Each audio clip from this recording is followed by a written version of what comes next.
Masjid Istiqlal, salah satu masjid terbesar di Asia Tenggara. Nah, sore hari ini kami mengajak Anda mengenal sosok pengabdi Istiqlal, Mbah Suparno. Berawal menjadi pelayan Frederick Silaban, sang arsitek Masjid Istiqlal, Suparno mengabdi mengurus masjid di usianya yang sudah mencapai 90 tahun. Berikut laporan Putri Windasari dan juru kamera Doni Primo.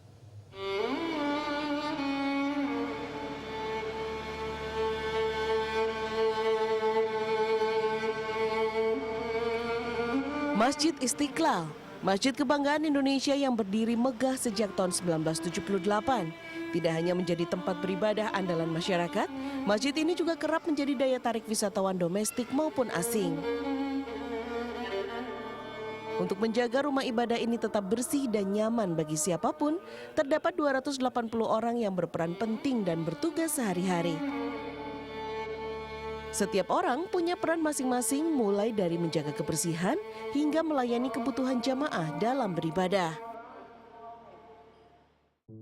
Dari hampir 300 orang petugas Masjid Istiqlal yang bekerja karena panggilan hati ini, ada satu sosok yang menarik perhatian saya.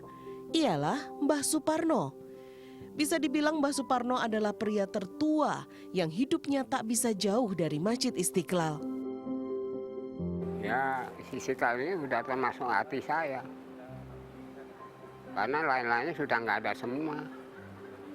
Istiqlal, karena kita ngulur-ngulur Masjid Istiqlal dari batu pertama Soekarno. Sampai sekarang kita masih ada, Pak Soekarno sudah nggak ada, Pak Silaban sudah nggak ada. Iya, Mbah Suparno menjadi saksi hidup pembangunan Masjid Istiqlal. Awalnya ia adalah pelayan Frederick Silaban, pria asal Sumatera Utara yang menjadi arsitek Masjid Istiqlal. Perkenalannya dengan Frederick adalah saat Mbah Suparno bekerja menjadi kuli bangunan dengan upah sebesar Rp15.000.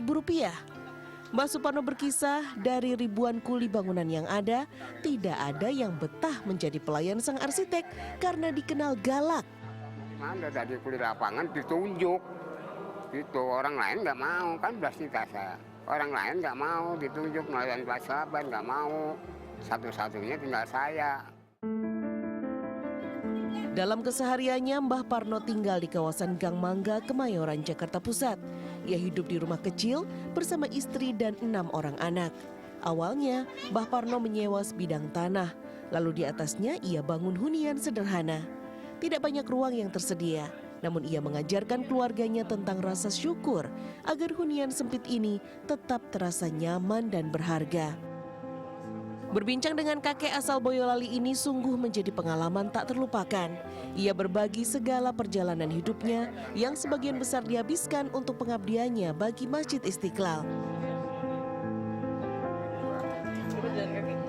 Kebiasaannya adalah selalu berjalan kaki untuk pergi dan pulang bekerja. Mbah Parno sangat enggan menggunakan kendaraan, kecuali keadaan terdesak seperti hujan, ia baru naik bajai. Nah biasanya Mbah Parno ini kalau ke masjid selalu jalan kaki ya Mbah? Wah ini perjalanannya bisa setengah jam tergantung karena kondisi semakin tua ya Mbah Parno, jadi jalannya semakin lama. Jadi bisa setengah jam hingga hampir sejam. Mbah Suparno melakukan berbagai tugas di masjid ini. Salah satunya bertugas mengantarkan surat. Untuk tugas ini pun ia pernah menempuh perjalanan jauh hingga berjalan kaki mengantarkan surat ke wilayah Bekasi. Kini saat usianya mencapai senja, Mbah Parno lebih banyak bertugas di dalam masjid saja. Selain mengantarkan surat antar unit pengelola masjid, Mbah Suparno juga melayani para pengurus masjid lainnya yang ingin membeli makan siang atau ingin dibuatkan minuman. Rutinitas puluhan tahun ini tidak membuatnya merasa jenuh.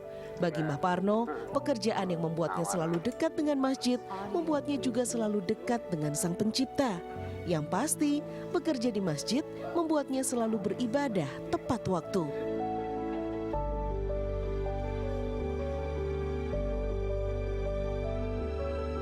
Ya jadi Mbah Parno ini hatinya sudah melekat ya dengan Masjid Istiqlal ya, tidak bisa lepas ya begitu ya, sudah nempel di sini. Dan Mbah Parno ini juga salah satu saksi yang masih hidup hingga saat ini, satu-satunya yang masih hidup yang menyaksikan peletakan batu pertama pembangunan Masjid Istiqlal oleh Presiden Soekarno ya saat itu, dan tepatnya di sini ya Pak, di tempat kita berdiri.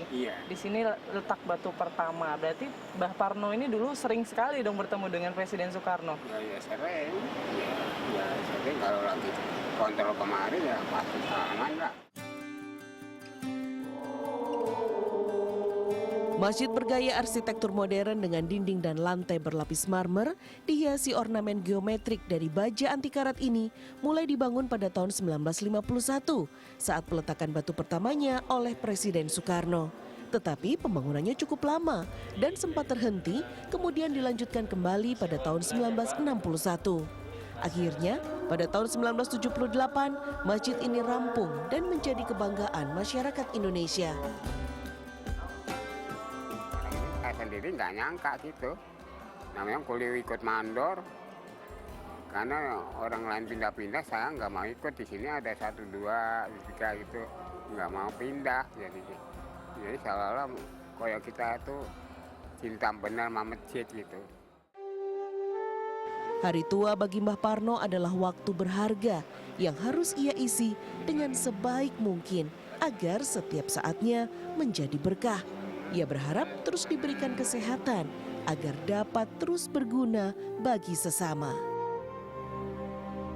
Ya Allah, keselamatan di dunia pun akhirat inti.